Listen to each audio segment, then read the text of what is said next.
से हमारे पास audits and reports हमने कर लिया है, कमेटीज़ ऑफ लेजिस्लेचर की बात कर ली। अब हम लोग बात करेंगे एग्जीक्यूटिव कंट्रोल की। तो उसमें पहला है policy making, purely executive, chief executive. ये प्रेसिडेंट भी हो सकता है, ये प्राइम मिनिस्टर भी हो सकता है, डिपेंड्स अपॉन द सिस्टम कौन सा है। अगर तो पार्लियामेंट्री सिस्टम है तो वहाँ पर चीफ एग्जीक्यूटिव जो है वो आपका प्राइम मिनिस्टर होता है। अगर प्रेसिडेंशियल सिस्टम है तो वहाँ पे प्रेसिडेंट होगा। ठीक है, तो अच्छा, फिर है हमारे पास पॉलिसी मेकिंग। वो कैसे कंट्रोल करता है? By making the policy. For example उसने पॉलिसी में कोई चेंज कर दिया तो इस चेंज के ज़रिए वो मुख्तलिफ डिपार्टमेंट्स को कंट्रोल करता है। ठीक है, तो ये है पॉलिसी मेकिंग। सही है, पॉलिसी कोई बन जाती है, एजुकेशन पॉलिसी बन गई है फॉर एग्जांपल कि पाकिस्तान में हायर एजुकेशन फ्री होगी। ठीक है, अगर हायर एजुकेशन फ्री होगी, जैसे कि हमारे एलिमेंट्री एजुकेशन भी फ्री है और ऑलमोस्ट हायर सेकेंडरी नहीं है, लेकिन प्राइमरी एजुकेशन तक हमारे पास मिडिल तक जो है वो एजुकेशन फ्री है। ठीक है, तो अब उसके अंदर अगर उसने पॉलिसी बना दी है कि हायर सेकेंडरी और इवन हायर एजुकेशन वो भी फ्री होगी, तो ये बहुत बड़ा स्टेप होगा। ठीक है, पाकिस्तानीज़ के लिए। तो ये इस तरह से पॉलिसी मेकिंग आप कर देते हो, पहली बात। दूसरा है बजटरी सिस्टम। बजटरी सिस्टम क्या है?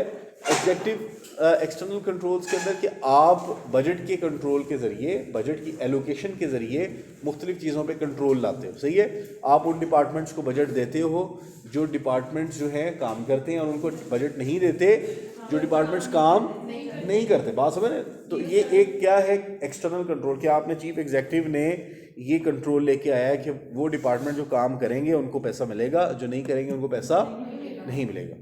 तो फिर है हमारे पास third, recruitment and staff agencies, के जो आपकी रिक्रूटमेंट है उसको किसी एजेंसी के हाथों दिया हुआ है और वो ऑथेंटिक है और कॉम्पिटेंट है। जैसे फॉर एग्जांपल पाकिस्तान में एफपीएससी है या पीपीएससी है, ये अब फेडरल लेवल पे और प्रोविंशियल लेवल पे डिफरेंट रिक्रूटमेंट्स करते हैं। ठीक है, तो अब रिक्रूटमेंट की अगर पॉलिसी चेंज कर देता है एग्जीक्यूटिव, सही है, तब भी क्या है? ये भी एक स्ट्रॉन्ग कंट्रोल है एडमिनिस्ट्रेशन पे। फॉर एग्जांपल वो आके न्यू प्राइम मिनिस्टर जो है वो ये पॉलिसी बना देते हैं कि सिर्फ टेक्नोक्रेटिक गवर्नमेंट होगी और उन लोगों को लाया जाएगा गवर्नमेंट में, डोर बंद कर दो। उन्हीं लोगों को गवर्नमेंट में लेके आएंगे कि जो ऑलरेडी टेक्नोक्रेट है। It will be a big change in Pakistan bureaucracy.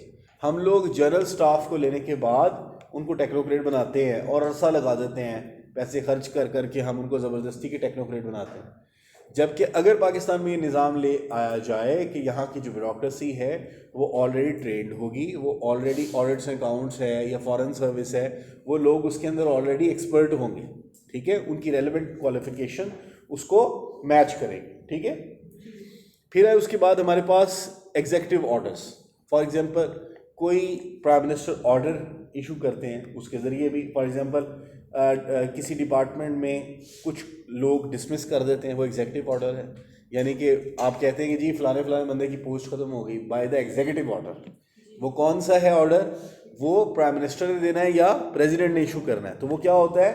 Executive order के ज़रिए भी प्राइम मिनिस्टर साहब जो है वो चेंजेस लेके आते हैं, अकाउंटेबिलिटी लेके आते हैं, और इस तरह से वो अपनी पॉलिसीज़ को आमतौर पे लोगों में इम्प्लीमेंट करते हैं। ठीक है, देन हमारे पास है जुडिशियल कंट्रोल। अब है जुडिशियल कंट्रोल के जुडिशरी का कंट्रोल है, ये चौथा कंट्रोल है। पहले हमने देखा इंटरनल, देन एक्सटर्नल, फिर हमने एग्जीक्यूटिव, और अब कौन सा देख रहे हैं? Judicial control. इसमें है रूल ऑफ लॉ, के कानून को इम्प्लीमेंट किया जाएगा। कानून से मुबर्रा कोई भी काम किया गया तो उस पर पेनलाइजेशन होगी, उस पर सज़ा होगी। ठीक है, तो ये एक अहम चीज़ है कि जुडिशियल कंट्रोल में सबसे अहम चीज़ क्या है कि अगर एक कानून के मुताबिक हर काम किया जाएगा, उस कानून से मुबर्रा होकर अगर आप कुछ करते हैं तो it will be an aberration, और उस पर क्या है? पनिशमेंट है। दूसरी बात है एडमिनिस्ट्रेटिव लॉ और ड्राइड एडमिनिस्ट्रेटिव, ये हमने पढ़ना भी है। एडमिनिस्ट्रेटिव लॉ क्या है कि जो एडमिनिस्ट्रेशन है उसने कुछ नॉर्म्स को फॉलो करना होता है। वो नॉर्म्स कौन सी होती हैं? जो ऑलरेडी डिसाइडेड है। बात समझ रहे हैं? वो ऑलरेडी क्या है जी? डिसाइडेड है। आपकी सारी एक्टिविटीज़, आपकी सारी कंडक्ट उन कवानीन के मुताबिक, रूल्स एंड रेगुलेशंस के मुताबिक होती है, जिसको हम क्या कहते हैं, रेड टेप, ठीक है। यानी कि आपका सारा कंडक्ट जो है उस कानून के मुताबिक है, दैट इज़ रेड टेप, और ये उसको बाय ऑल टर्म्स आपने फॉलो करना है। तो अगर कहीं पे आप उसको फॉलो नहीं करते तो वो क्या है, आपने एडमिनिस्ट्रेटिव लॉ की क्या की, खिलाफ वर्जी की। Is that clear? तो ये भी एक हमारे पास, हम लोग उस बंदे की पूछगीछ कर सकते हैं कि भाई आपने कानून के मुताबिक नहीं चले, तो बताएं क्यों नहीं चले। तो आप चूँकि नहीं चले तो आपको इसकी सज़ा मिलेगी, ठीक है। तो इस तरह से जुडिशरी जो है वो एडमिनिस्ट्रेशन को कंट्रोल करती है, एडमिनिस्ट्रेशन की एक्टिविटीज़ को कंट्रोल करती है कि जब वो फॉलो करवाती है कोई पर्टिकुलर लॉ। समझ आई बात की, ठीक है। तो जुडिशरी का ये एक डेटरेंस है एडमिनिस्ट्रेशन पे, ये डेटरेंस है आवाम पे कि आप अगर कानून को फॉलो नहीं करेंगे तो हम आपको पनिशमेंट देने की सलाहियत रखते हैं, ठीक है।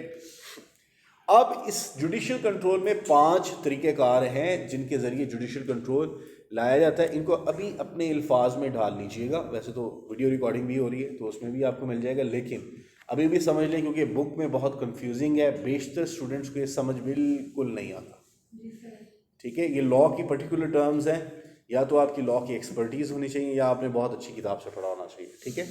तो इसमें सबसे पहले हैबियस कॉर्पस।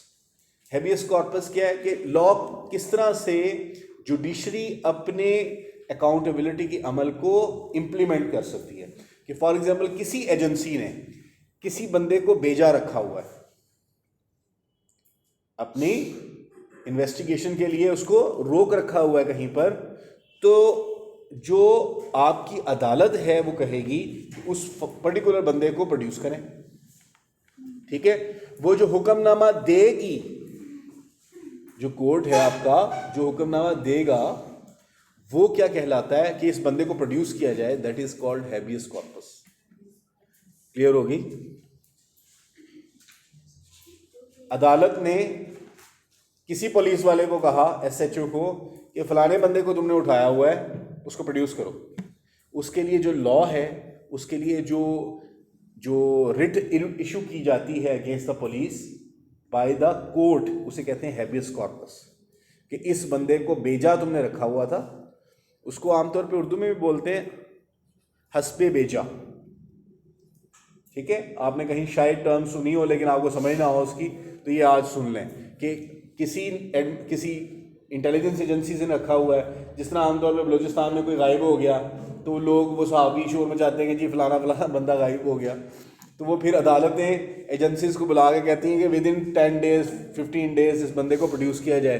अगर नहीं करते तो वो फिर उस एरिया के किसी मिलिट्री पर्सोनल को कोई पनिशमेंट उनके लिए डिसाइड कर लेती है कोर्ट, ठीक है।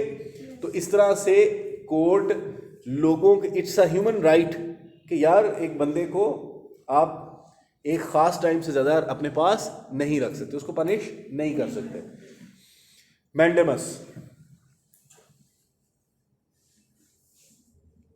मैंडेमस है कि कोई सुपीरियर कोर्ट किसी इंफीरियर कोर्ट को, ठीक है, कोई सुपीरियर कोर्ट किसी ऑफिशियल को एक हुक्मनामा जारी करती है, और वो ऑफिशियल को हुक्मनामे ये जारी करती है कि तुम कानून के मुताबिक एक्ट करो, ठीक है। अदालत किसी पब्लिक ऑफिस बियरर को एक हुक्मनामा जारी करती है कि तुम अकॉर्डिंग टू रेड बुक या बुक ऑफ लॉ के मुताबिक कंडक्ट करो और अपनी कंडक्ट को सीधा करो, इन शॉर्ट, ठीक है, कानून के मुताबिक करो। अगर वो कानून से मुबर्रा काम कर रहा है और जिसमें इंसानी हकूक की पामाली हो रही है, there is a violation of the human rights, so the court can issue mandamus. It's an extraordinary order by the court to a special public official not to violate the human rights. Is that okay? समझ आई बात? ये hukamnama public officials के लिए होता है कि तुम्हारी कंडक्ट जो है वो कवानीन के मुताबिक नहीं है। समझ आ गई? कोई कंफ्यूजन? हैबियस कॉर्पस भी हो गई, मैंडेमस भी हो गई, और थर्ड क्या है? सिरशुरार। अच्छा, प्रोहिबिशन है पहले। तो प्रोहिबिशन में क्या है कोई सुपीरियर कोर्ट किसी इंफीरियर कोर्ट को फैसला करने से, केस को कंडक्ट करने से रोक देती है। ठीक है, जो फैसला है उसका, उसको रोक देती है, या उसकी जुरिस्डिक्शन नहीं है जो इंफीरियर कोर्ट है। फॉर एग्जांपल हम बात करते हैं कि अगर तो मामला वरासत का है, ठीक है, तो वो फैमिली कोर्ट के अंदर जाएगा, ना कि रेवेन्यू कोर्ट में। तो आप हाई कोर्ट से ये फैसला ला सकते हैं कि भाई रेवेन्यू कोर्ट का इसमें मुदाखलत करना बनता, और वो कोर्ट से फिर वो केस ट्रांसफर्ड होगा to the civil court, that is family court. ठीक है, तो ये जो ट्रांसफर है, ये जो सुपीरियर कोर्ट रोक रही है इंफीरियर कोर्ट को, इसे क्या कहते हैं? प्रोहिबिशन। प्रोहिबिट का मतलब नहीं होता रोकना, तो वो कहते हैं तुम फैसला नहीं कर सकती, तुम्हारे पास ये सलाहियत नहीं है। ठीक है, जैसे बहुत सारे कॉन्स्टिट्यूशनल केसेस में जो हाई कोर्ट्स हैं वो फैसला नहीं दे सकती, सुप्रीम कोर्ट दे सकती होती है। ठीक है, तो फिर क्या करती है supreme court? Supreme court high court को कहेगी भाई you do not have the jurisdiction, required jurisdiction in that particular case, आप जुरिस्डिक्शन दे नहीं सकते। देन हमारे पास है सिरशुरारी। सिरशुरारी क्या है कि कोर्ट, कोई सुपीरियर कोर्ट है, किसी इंफीरियर कोर्ट ने फैसला सही नहीं दिया, वो उस फैसले को कवानीन के तकाज़ों पे नहीं दिया, ठीक है, according to the set norms. एक बात याद रखें, अदालतें पहले से मौजूद प्रेसिडेंट्स पे चलती हैं। अगर एक केस में किसी बंदे को एक सज़ा मुख्तस की गई थी, बिलफर्ज किसी शख्स ने किसी औरत पे तेज़ाब ही फेंक दिया, ठीक है, उसका कोई डैमेज हो गया, तो उसको पनिशमेंट दी लाइफ इम्प्रिजनमेंट। ठीक है, कोर्ट ने क्या दिया? तो जो कोर्ट है, कोई और कोर्ट उसी ही कैपेसिटी की, वो वही फैसला दोबारा देगी। अगर ये केस दोबारा से ऐसा आता है, कोई और शख्स किसी औरत के साथ ऐसा ज्यादती करता है, तो वो कोर्ट जो होगी वो भी वही फैसला देगी जो पहले ने दिया है। इसे कहते हैं प्रेसिडेंट्स। तो लॉ में प्रेसिडेंट सेंट किए जाते हैं और उन प्रेसिडेंट्स के मुताबिक कंडक्ट होती है, उन्हीं को एग्जाम्पल बना के फैसले दिए जाते हैं। और जब जज फैसला लिखवाता है तो उसमें वो प्रेसिडेंट्स को बताता भी है कि मैंने इस कानून के तहत इस रैशनल के ऊपर इस मुजरिम को सजा दी है। बात समझे? जो फैसला आता है, आमतौर पे आपने सुना होगा जी, कोर्ट का डिटेल्ड फैसला आ गया, वो डिटेल्ड फैसला में उन्होंने कवानीन लिखे होते हैं कि जिनके मुताबिक उन्होंने वो फैसला दिया होता है। ठीक है, तो हायर कोर्ट लोअर कोर्ट के केस को रिव्यू करने के बाद वो फैसला बदल सकती है। इस पावर को सुपीरियर कोर्ट की कहते हैं सिरशुरारी। फैसला चैलेंज हो गया, रिव्यू हुआ और चेंज हुआ। ठीक है, लोअर कोर्ट की रूलिंग्स को सुपीरियर कोर्ट ने चेंज कर दिया, इसे क्या कहते हैं? सिरशुरारी। ठीक है, सिरशुरारी, सिरशुरारी जी जी। अब लास्ट पे है कोवरंटो। क्या है ये? कोवरंटो। कोई जनाब XYZ किसी ऑफिस में बैठे हुए, रिटायर हो गए, लेकिन continue to assume the office and he is working in that same capacity. ठीक है, और ऑफिस छोड़ नहीं रहे, उसकी जान नहीं छोड़ रहे। ठीक है, मतलब कोई रेवेन्यू का ऑफिस है, उसके अंदर कोई 21वें ग्रेड का ऑफिसर है और वो रिटायर हो गया, नोटिफिकेशन भी हो गई है, लेकिन वो ऑफिस में रोज़ाना आते हैं जनाब, और सारे केसेस भी सुनते हैं, और लोगों से रिश्वत भी पकड़ रहे हैं, और कॉन्टीन्यूसली पकड़ रहे हैं, रुक नहीं रहे।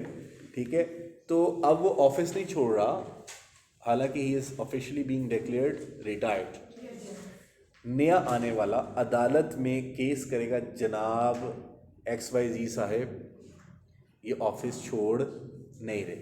फिर अदालत ये हुक्मनामा जारी करेगी कि जनाब इज़्ज़त के साथ रुखसत हो जाएं, otherwise you will be punished. ठीक है, डिसमिस तो वो डिसमिस की बात नहीं है, डिसमिस तो वो पहले ही हो चुका है। डिसमिसिंग सर्विस उसकी ख़त्म हो चुकी है, तो वो उस ऑफिस के जो फ्रूट्स होते हैं, उस ऑफिस से जो बेनिफिट्स होते हैं, वही लिए जा रहा होता है। ठीक है, तो दैट इज कॉल्ड को वारंटो। वो नया आने वाला अदालत को अप्रोच करेगा। ये अकाउंटेबिलिटी है ना। अकाउंटेबिलिटी कैसे है कि उस बंदे ने अपने ऑफिस को अब्यूज कर रहा है, वो गलत इस्तेमाल कर रहा है, हो सकता है उसके बाद बहुत सारी बिल्स ऐसे वो पास कर दे वहाँ पे बैठ के जो किसी तरह भी कानूनन जस्टिफाइड ना नहीं थे। ठीक है, दूसरी बात, मैंडेमस किस तरह से एक्सटर्नल कंट्रोल है कि हुक्मनामा है अदालत का, क्या है, किसी और पब्लिक ऑफिशियल के लिए हुक्मनामा है कि सही तरह इंसानों की तरह काम करो। ठीक है, अब बताए बाजुकात सिर्फ इतने कहने से ही बहुत सारे लोग सीधे हो जाते हैं। हैबियस कॉर्पस कोर्ट की अकाउंटेबिलिटी है लॉ एनफोर्समेंट एजेंसीज पे कि बंदों को उठा उठा के ऐसे गायब ही ना करते रहो, produce their body, produce them physically. ठीक है, तो ये समझ आ रही है आपको। हैबियस कॉर्पस और प्रोहिबिशन, कोई सुपीरियर कोर्ट इंफीरियर कोर्ट को कहती है आप किस रैशनल पे फैसले दिए जा रही है। ठीक है, उनको जुरिस्डिक्शन से इसी तरह। तो अब है सिरशुरारी और then quo warranto and last is administrative law. Court जो ऑर्डर देगी उसका नाम है, जो केस फाइल होगा उसका नाम है। कोवरेंटो हुक्मनामा है कोर्ट का, हुक्मनामा है जिसके हक में जारी किया गया है कि भाई तुम रेलेवेंट ऑफिस को वेकेंट कर दो। ठीक है, और लास्ट में है एडमिनिस्ट्रेटिव लॉ, एडमिनिस्ट्रेशन की कंडक्ट कवानीन के मुताबिक। ठीक है, क्या कानून है, कानून के मुताबिक कंडक्ट है या नहीं है, that is called that administration should be और his conduct should be under the law, observed law, जो रिटन लॉ मौजूद है, तो दैट इज एडमिनिस्ट्रेटिव लॉ। और अगर कोई बंदा एडमिनिस्ट्रेटर उसको सही तरह से फॉलो नहीं कर रहा तो वो that is the violation of that administrative law, और उस पर उसकी बाज पुर्स हो सकती है, उसकी पूछगीछ हो सकती है। ठीक है, तो ये है एक्सटर्नल कंट्रोल्स में अदालत का कंट्रोल। ठीक है, इस पे कोई कंफ्यूजन आपको, कोई चीज़ आपने पूछनी हो। और लास्ट पे हमारे पास है पब्लिक कंट्रोल। पब्लिक कंट्रोल में हमारे पास कुछ ये कंट्रोल्स हैं। सबसे पहले है इलेक्शन। फर्स्ट क्या है, इलेक्शन। ये पब्लिक है ना, पब्लिक एहतसाब करेगी। चूंकि हम एहतसाब पढ़ रहे थे, अकाउंटेबिलिटी पढ़ रहे थे, पब्लिक एहतसाब कैसे करती है, वोट ना डालकर। ठीक है, वो बंदा जो सही तरीके से काम नहीं करता उसको अवाम वोट नहीं देती। फॉर एग्जांपल पाकिस्तान पीपल्स पार्टी ने 2008 से 2013 तक के ड्यूरेशन के अंदर अच्छा काम नहीं किया। पाकिस्तान में बहुत ज़्यादा रैम्पेंट जो लोड शेडिंग थी वो मौजूद थी इस टाइम में। एक टाइम में 16-16 घंटे लाइट बंद होती थी, तो अवाम ने उनको 2013 में वोट नहीं दिया। डेमोक्रेसी की यही ब्यूटी होती है कि अगर लोग काम ना करें तो वो अगले इलेक्शन में वो नहीं आ सकते। ठीक है, उन्होंने करप्शन को निप नहीं किया, करप्शन को नहीं रोका, फिर उसके बाद टेररिज्म उनसे नहीं रुकी। तीनों ग्राउंड्स में they had have a very bitter failure, right, and the masses of Pakistan did not vote it for them in 2013 elections. See, this was the accountability of the masses, that they did not have vote for that particular specific party. Clear हुई बात?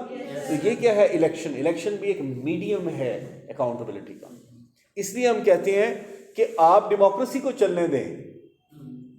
Democracy के जरिए आपके पास नए चेहरे आते हैं।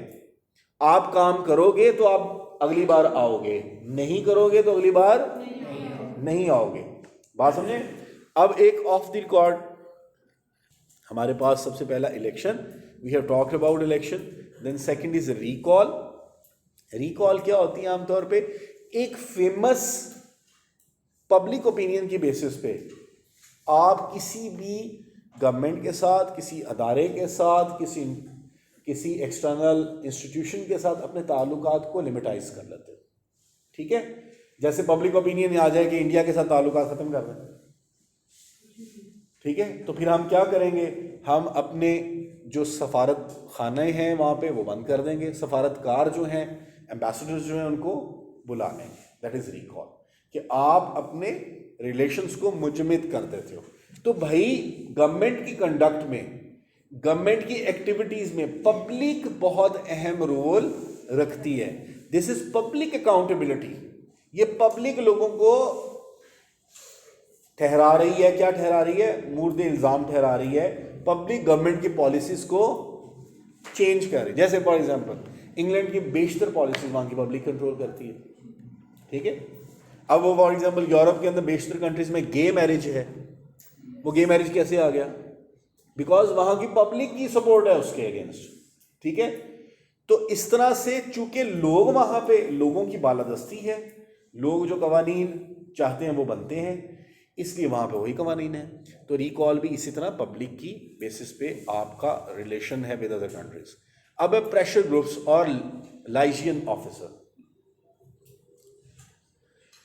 अब है प्रेशर ग्रुप्स क्या बला है? जैसे इंडस्ट्रियलिस्ट पाकिस्तान के अंदर सबसे बड़ी इंडस्ट्री कौन सी है आपकी? Cotton textile, largest industry Pakistan में। और फिर है फूड इंडस्ट्री, फिर कहीं चौथे पांचवें नंबर पे आपकी ये शुगर इंडस्ट्री आती है। कॉटन टेक्सटाइल और फूड इंडस्ट्री, ठीक है। कॉटन टेक्सटाइल इंडस्ट्री इस टाइम बहुत शदीद खसारे का शिकार है because of the higher fuel prices, ठीक है, because of floods, low production. उन्हीं एरियाज में फ्लड्स आ गए जहाँ पर कॉटन की प्रोडक्शन है। फिर दुनिया के अंदर अब कॉटन, जारी बात है, चूंकि कम हुई तो डिमांड ज़्यादा है, डिमांड सप्लाई प्रिंसिपल के अकॉर्डिंगली कॉटन की प्राइसेस ज़्यादा हैं। जो प्रोडक्शन है उसकी कॉस्ट बहुत हाई आ रही है। जब आपको कमोडिटी इंटरनेशनल मार्केट में लेके जाते हो, जो शर्ट आपको 500 रुपये की होनी चाहिए वो आपको घर में 900 रुपये की पड़ रही है। चाइना जो शर्ट लेके आ रहा है उसके मुकाबले में उसी म्यार की वो 600 की दे रहा है। तो कौन कोई पागल होगा हमारी 900 की खरीदे? बात समझे? तो अब क्या है, कुछ अदारे होते हैं गवर्नमेंट में, किसी कंट्री में, वो गवर्नमेंट की पॉलिसीज़ को कंट्रोल करते हैं। उन अदारों को हम लोग क्या कहते हैं? Pressure groups. आपकी गवर्नमेंट की पॉलिसीज़ प्रेशर ग्रुप्स पे बनती है। तमाम दुनिया में ममालिक में इस तरह से ही पॉलिसी कंट्रोल होती हैं। बिल फॉर एग्जांपल, जैसे कि आप लोग देखते हो कि जो आपकी अमेरिकन इकॉनमी है वो ज़्यादातर चलती है असले के ऊपर, असले के बिकाओ पे, सेल ऑफ द आर्म्स। वो दुनिया में कहीं जंग खुद लगवाते हैं, फिर उसको पार्टी ए को भी सप्लाई करते हैं आर्म्स, पार्टी बी को भी करते हैं, और आपस में उनको लड़वाते भी रहते हैं, और उन दोनों को कहते हैं हमसे असला खरीदते रहो और लड़ते रहो। तो ये बेसिकली ज्यूज़ ऑफ मदीना किया करते थे। हजूर के आने से पहले, नबी पाक के आने से पहले, औस और खिजरज के अंदर जो बड़ी लड़ाइयाँ थी वो वहाँ के 3 कबीले जो थे ज्यूज़ के, वो करवाते थे। वो इनको भी कर्जा देते थे, औस को, और खिजरज को भी देते थे, ठीक है। और वो आराम से उन्होंने अपना रोटियां लगाई हुई थी 200 साल की के ये लड़ते रहेंगे और हमसे कर्जा लेते रहेंगे। तो अमेरिका सेम पॉलिसी पे चलता है, दुनिया में मुख्तलिफ जगहों पे लड़ाई करवाता है और फिर दोनों को आराम से असला बेचता है और पैसे कमाता है। दुनिया में अब लड़ाइयाँ हो नहीं रही, इसलिए उनकी इकॉनमी बहुत स्लो हो गई है, ठीक है। और ईरान और इराक की आपस में राइवलरी, वो दोनों ही असला खरीद रहे होते हैं। पाकिस्तान, इंडिया, वो भी दोनों असला खरीदते हैं, तो उनके तो बेनिफिट में है बाइपोलर कंट्रीज में, ठीक है। अब ये है प्रेशर ग्रुप गवर्नमेंट पॉलिसीज को कंट्रोल करता है। सर लॉबीज जो होती हैं वो भी प्रेशर ग्रुप्स ही होंगे क्या? Different lobbies pressure groups generate करते हैं, उनको सपोर्ट करते हैं। जो लॉबीज क्या बला है, फॉर एग्जांपल आपके MNAs हैं, आपने 50 MNAs को एक बात पे राजी कर लिया बाय प्रोवाइडिंग देम विद कायदे मोहम्मद अली जिन्ना, ठीक है, वो राज़ी हो गए और वो आपकी बात मान रहे हैं, वो पार्लियामेंट में आपके आइडियाज़ को सपोर्ट करते हैं। तो ये प्रेशर ग्रुप्स जो होते हैं ये अपने पार्लियामेंट्स में क्या रखते हैं? लॉबीज़ बनाते हैं, लॉबिंग करते हैं। अमेरिकन सारी पॉलिटिक्स जो है वो लॉबिंग पे चलती है, ठीक है। तो अब क्या है, प्रेशर ग्रुप्स भी गवर्नमेंट की एक्टिविटीज़ को कंट्रोल करते हैं। क्लियर होगी बात? लास्ट पे है पब्लिक ओपिनियन। पब्लिक ओपिनियन क्या है? पब्लिक ओपिनियन ये है कि जनरल पब्लिक की राय क्या है। फॉर एग्जांपल प्रेजेंट गवर्नमेंट के बारे में जनरल पब्लिक की राय क्या है? बहुत बुरी, ठीक है। वो सही बात भी है, लेकिन उसके पीछे ग्राउंड रियलिटीज़ भी हैं कि खाली उन्होंने तो नहीं काम सारे मामला ख़राब किए, उनसे पहले वालों ने भी किए, उनसे पहले वालों ने भी किए, ठीक है। लेकिन पब्लिक ओपिनियन जो ग्रज है वो मेन करंट गवर्नमेंट पे है, बात समझे? और वो जो पिछली गवर्नमेंट वो कहते थे इससे टाइम तो वो बेहतर था। सही है। तो पब्लिक ओपिनियन होता है कि ज़्यादातर लोगों का ओपिनियन कैसे बन गया, इसको मुख्तलिफ प्रोपेगेंडा के थ्रू चेंज भी किया जा सकता है और एंडोर्स भी किया जाता है। फॉर एग्जांपल प्रेजेंट गवर्नमेंट अच्छी नहीं है तो जो मुखालिफ पार्टीज़ होती हैं वो पैसा इन्वेस्ट करती हैं, किसके ऊपर करेंगी? यूथ पे। नहीं, यूथ पे नहीं करेंगे, वो करेंगे मीडिया पे। अल्लाह के बंदो, वो मीडिया के ऊपर इन्वेस्ट करते हैं जो ओपिनियन बनाते हैं और गधी कौम को ठीक है। तो उसमें ये भी है कि लेकिन we have to condemn these things because we are the educated one, we are the one that know these things, right? So this was about accountability for today. If you have any question, you may ask.